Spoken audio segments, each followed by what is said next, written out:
So what exactly is an appraisal, and how do you get one? Let's find out on What Works Now. AOL Real Estate, helping you find out what works now. In the world of real estate, houses are put up for sale, mortgages are obtained, and buyers, well, buy.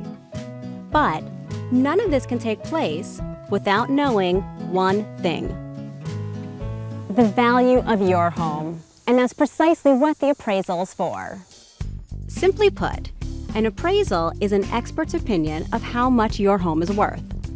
In other words, it's the number lenders refer to when deciding whether or not to approve loans. Now let's not confuse an appraisal with the asking price of a home.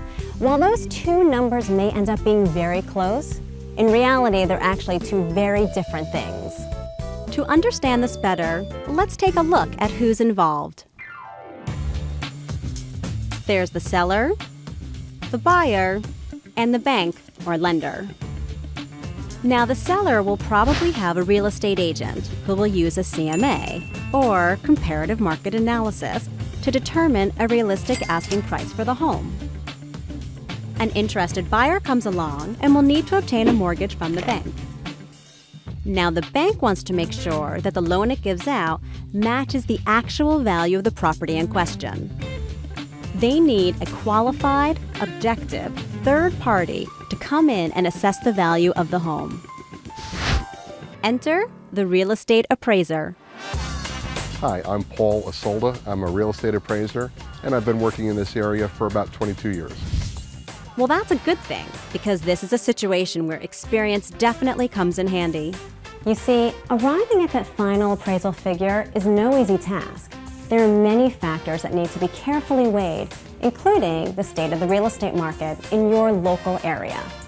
To start with, there are the basic characteristics of the home: the gross living area, or GLA, non-living areas like garages and porches, finished basements, overall acreage, ease of access, and the condition of the foundation, as well as other supporting structures. Keep in mind, we're only talking about permanent fixtures and real property. So while the sconce is rather nice, it doesn't count in the valuation. Right, Paul? Nope. Now, items like garden sheds and above-ground pools may or may not count, depending on the specific installation and local custom. The other factors of the appraisal have more to do with the neighborhood. For example, the type of area. Is it part of a development, or is it standalone acreage? The recent sale prices of comparable homes located nearby. The average sales time of this type of property, and the proximity to desirable schools and public facilities.